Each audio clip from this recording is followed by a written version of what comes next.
How's everyone doing? I hope you guys had a great New Year celebration. Today is January 1st and I want to start the year off in the right way, and that is creating a video for you guys. And I have a very simple mod, something that I've been waiting for, I would say about 3 or 4 months. I contacted a person on Instagram. They create shift knobs. And I do like, you guys can see it a little bit here, but I do like the OEM shift knob. But I'm not I want to personalize the car the way I want to, and I wanted something a little bit more spicy, I guess, if you want to put it that way. So I contacted this person on Instagram. They create custom shift knobs, and I was able to order one. I received the original one. I received probably 2 or 3 months ago. I want to say maybe 2 months ago. I'm not sure on the timeline here. And it had a little bit of a defect on the writing on it, so I had to wait for the guy to make a new one. And also when he made the new one, I had a different idea, and that is to color the actual lettering of the shift knob the color of the car. So I think they will match very well together. So here you guys go. Here's the shift knob that I ordered. As you guys can tell, there is nothing unique, nothing special between both. However, here is the actual extra design that I wanted to create, and this is the little bullet sign, if the camera can focus. And I'm not sure how well you guys can see the color. So here we are with the sun a little bit. Excuse me for the extra noise, but this is what it looks like, and I'm not sure how well you guys can see, but the color comes very close to the actual color of the car. So I'm really excited about trying this. I'll put the guy's Instagram description in there. 2 things that I want to say about this is the creation of the shift knobs. I don't know if mine was anything special. It takes a little bit of time, so be patient. The product is very good. The guy stands behind his product. It's a very heavy shift knob, so I can't wait to feel the shifting difference it will make, because heavier shift knobs tend to feel a little bit better in the process of shifting. So I'm excited to see how that's gonna feel. So with that being said, let's start with the installation. This is a very simple installation. I just want to summarize a few topics when it comes to installing shift knobs. Yes, it is as easy as unscrewing the old one, and as long as the thread matches, just putting that one on. But there's a few differences. There's when it comes to shift knobs, you have the basic, remove, as I said, remove the old one and screw this back on. But you have to be very careful. So this one comes with a jam nut, and what the jam nut does is it goes in place here, and it sort of stops this ball from, oh, I already got it dirty. It sort of stops from this ball from going too far down to where it would actually crack the ball in two, because if you screw this one too much down, it would shatter, or it would just like split the ball in two. So that's why you have a jam nut. Some don't have a jam nut, which means they're a little bit more enforced internally, I believe, which prevents the ball from screwing too much and cracking. This one does not. This one might crack if I try to force it too much. So you guys have to be careful with that. And also when you're installing, this is not necessary, but it's recommended to get some Loctite. I got the blue one because I want to be able to, as you guys can see, it says removable here. I want to be able to remove it at some point down the future, maybe if I decide to go a different route. But so far, this is all you need. Another suggestions I would say is, before you guys start actually, messing with this or starting to remove it, there's a few things. This has a like, I guess you can call it like a push pin, or this is for reverse. So it's like you lift it up for reverse, and then you guys put it in reverse. You have to when you're installing the new shift knob, you have to make sure this is accounted for. You don't want to screw this too far down to where you actually won't be able to go in reverse. So you have to try this out. My easiest suggestion would be, as you guys can tell, this is right now it's released. When you put it back, put it in reverse. This way you guys would know where like your reverse lever would go up to, and then you just unscrew it. So you just E it, and you can see it's just moving slowly. And this is what the OEM one looks. It's, as you guys can tell, it's very small. This is what it looks on the bottom, and this is what the aftermarket looks like. So it's very similar. This is what it looks like with the reverse collar in place. So I kind of have an idea how far down I need to go when I'm installing the new shift knob.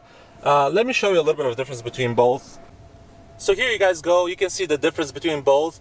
You can see I changed the shift patterns a little bit, or the shift font. This is a little bit more retro. I wanted to go with that to keep the Bullitt, I guess, symbol or styling going on, with the little Bullitt logo. This one is just a plain white knob with the shift pattern on the top. You can see the size difference between both.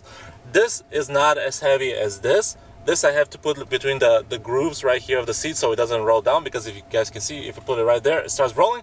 So you guys can sort of kind of see the weight difference. This one here, it just fits, you know, it just sits there. This one, barely. It starts rolling down. With that being said, the first thing I have to do is install the jam nut. The person that made the shift knob provided it for me. So here's the jam nut. It's really nice that it fits very well on the thread, so I don't have to rethread anything or do anything to the actual shift rod. And I'm gonna put this down about here. This is gonna be a little bit of a trial and error. So I'm gonna put it down here. There you go. And then the next thing I have to do right now, I'm not gonna be finished with installing this, but I wanna thread in the shift knob and see where it will sit. And you guys already can tell it's a lot bigger than the other one. Actually, this worked out perfectly. I don't even have to adjust it much. You guys can see it's very centered. Or actually, I might have to do it a little bit lower. If it's sitting like this, you can see the shift collar and the grooves right here. So I really don't want to be able to see that. So I'm gonna mess around with it a little bit longer. But you guys kind of understand the process now. What I have to do is probably lower the jam nut a little bit more, remove this. But I'm already liking the look, so I'm gonna mess around with this because I do need two hands. It's kind of hard to do it with a camera, and I'm gonna get back with you guys when it's all almost put into place. This is the final product. This is what it is. I actually did not have to use Loctite. The reason why is this is actually on here pretty strong. I can't move it by hand. I actually have to use a lot of force to reverse it counterclockwise, which is to loosen it. I believe the actual jam nut is helping a lot to hold it in place. It already feels a lot better. It's a lot bigger size, as I mentioned before. You guys can see the size difference. And this seems to go into gears a lot easier. Here's third, fourth, fifth, and sixth. It's a lot heavier. It feels a lot better. Again, first, and there's also reverse. And it also has this nice click when you lift the collar up. It feels a lot better. So I already do like the shift knob. It's a lot easier to throw into gears. First and second is just like a dream. Third is easy. Fourth, fifth, and sixth. It's super easy. It's a lot heavier too, so it feels a lot more comfortable. It's a lot bigger in your, like, when you hold it. I'm going to go ahead and put the guy's Instagram in the description of this video below, so check it out. Give him some credit. He has a decent Instagram following, and he does all sorts of custom shift knobs. He does a really good job as well. It's a little bit slow at times, but it's fine with the holidays, you know, whatnot. It just have some patience. When you guys put in your order, have some patience. Give him some time, and he's gonna get a quality product up to you.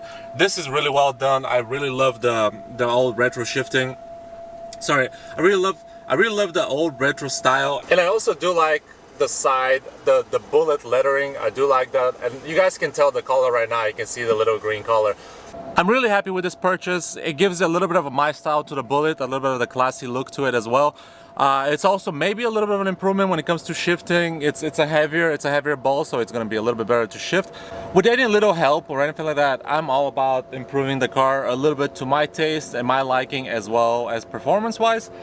With that being said, I hope you guys enjoyed this simple installation video. A lot of you know, just, you know, unscrew the old shift knob and put the new one on. It's pretty simple.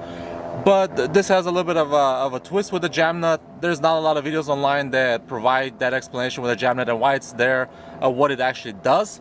And then, if you guys like what you saw, and if you're new to the channel, if this is your first time visiting, please subscribe. That means a lot to me. Please like this video. That helps the channel grow. It also helps get the word out to other people. And I do love modifying this Bullitt. A lot of people might be against it because it's a Bullitt. You want to keep it, you know, as close to stock. But also I believe that whatever I'm doing to it, it's just enhancing. Sorry, there was a bird up there flowing around. But with that being said, there's a little bit more to it. I'm enhancing it a little bit to my liking, but I'm also keeping it very stock. As you guys can see, the outside I haven't done much. There's a random car coming here. I'm not sure what they're doing. But with that being said, I'll catch you guys later.